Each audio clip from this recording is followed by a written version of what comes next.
Ok, eh bien bonjour et bienvenue à vous dans cette nouvelle vidéo. Je m'appelle Damien et j'aide des personnes à développer leur business et plus globalement à améliorer leur vie. Pour cela, je fais appel à plusieurs disciplines que sont le développement personnel, la création et la gestion de projets, la programmation neurolinguistique, le marketing et la psychologie, entre autres. Dans cette vidéo, je vais donc aborder le 5e thème en question qui s'avère être donc la psychologie. Voilà une petite introduction à cette science ou conscience, subconscience.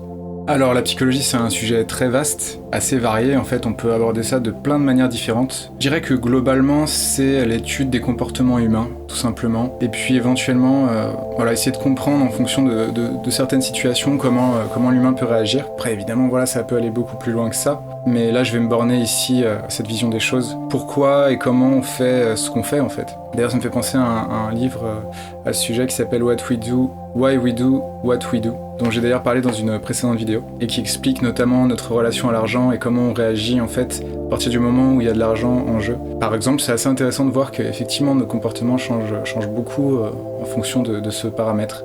Ça me fait d'ailleurs penser à un autre livre qui est aussi très intéressant à ce sujet, Predictably Irrational, donc en français ce serait prévisiblement irrationnel. Et donc ça parle essentiellement donc de l'irrationalité dont nous les humains pouvons faire preuve à bien des égards. Et c'est vraiment très intéressant ce bouquin, je le recommande. Ça me fait d'ailleurs penser aussi à un autre livre, Contagious, donc un livre qui parle aussi un peu de certains biais qu'on peut avoir, et ce qui fait qu'on va être intéressé plus par certaines choses que d'autres. Ceci dit, voilà, on peut aussi se familiariser avec ça de manière plus directe, donc en entendant des personnes parler, et tout simplement aussi en observant le comportement des gens. Ce qui est intéressant dans les livres à ce sujet, c'est que ça peut vraiment... Il y a énormément d'études et de choses qui sont difficilement...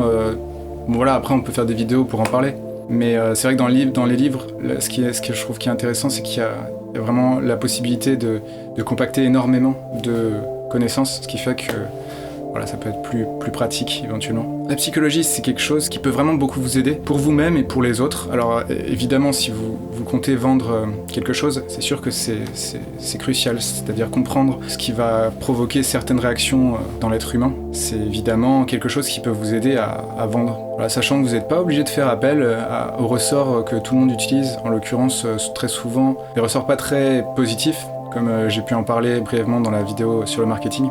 Voilà, ça peut être la peur, ça peut être l'envie. Et c'est vrai que notamment dans le livre Contagious, c'est assez intéressant de voir que ce qui pousse les gens à partager des choses, donc à faire en sorte que ça se diffuse, ça peut être assez lié à des émotions négatives assez fortes comme la colère, mais aussi à des émotions positives assez fortes. D'ailleurs globalement c'est tout ce qui est assez fort qui fait réagir les gens. La psychologie, ou du moins les ressorts de la psychologie humaine, peuvent être utilisés à des fins aussi bien positives que négatives. Et d'ailleurs, on peut utiliser des ressorts positifs et négatifs à des fins positifs ou négatifs. C'est-à-dire que on peut très bien se servir de quelque chose de négatif pour en tirer du positif, et inversement de servir du positif pour en tirer du négatif. L'essentiel, c'est vraiment de comprendre que on a beau être tous assez différents, avoir nos envies, nos idées, nos opinions, notre éducation, notre personnalité, on réagit quand même tous plus ou moins de la même manière en fonction de certains stimuli. Et c'est ça qui me semble intéressant à percevoir. D'ailleurs, je fais un pont avec le marketing, mais aussi même la programmation neurolinguistique, puisque tout ça c'est lié. Même le développement personnel, en fait, tout ça est lié à la psychologie, on va dire la logique de la psyché, la logique de la réflexion.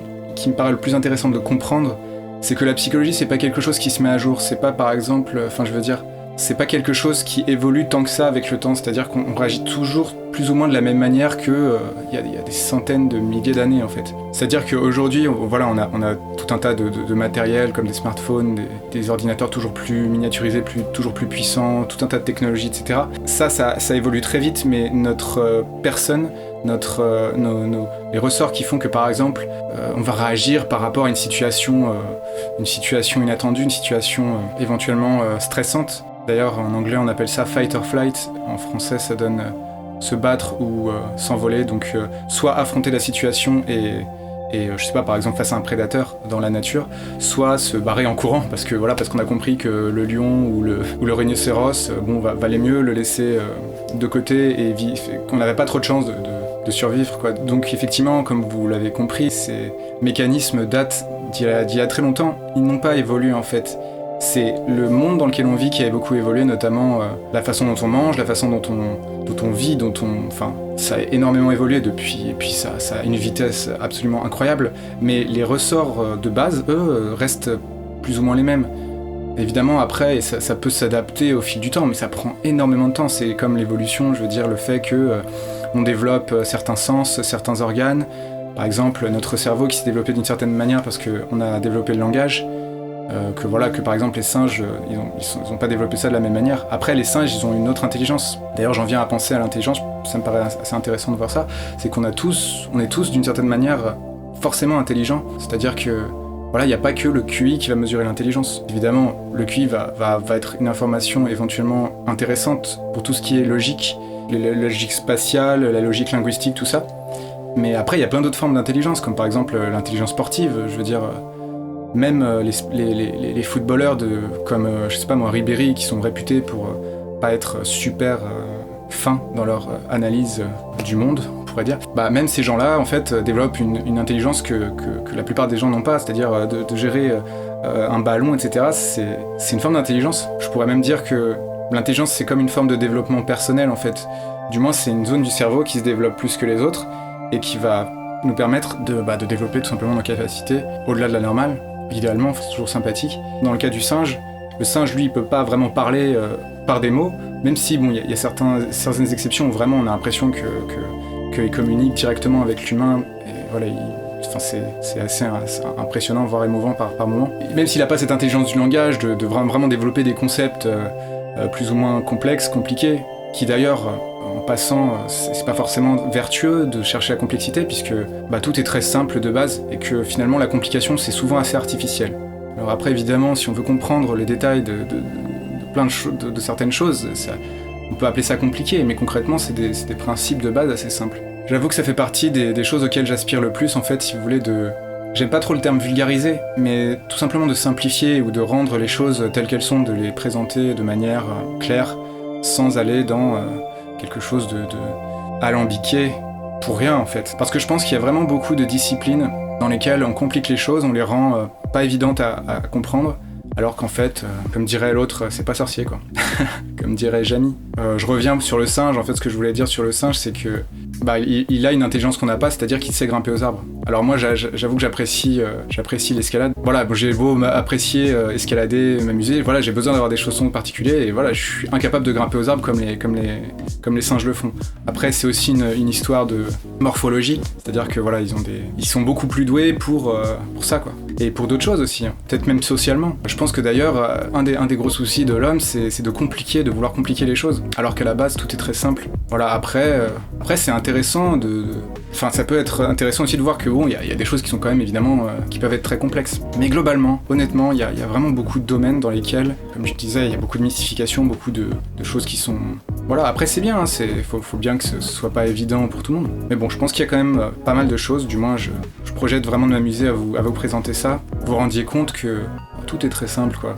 Du moins on peut tout simplifier. Donc pour en revenir à la psychologie, parce que là c'est vrai que je me suis un petit peu éloigné, c'est vrai qu'on peut avoir tendance peut-être à compliquer certaines réactions des gens, suranalyser les choses, alors que finalement on peut avoir vraiment, à mon sens, vraiment plus on simplifie les choses, plus c'est simple et plus on a de succès, parce que finalement tout est assez simple.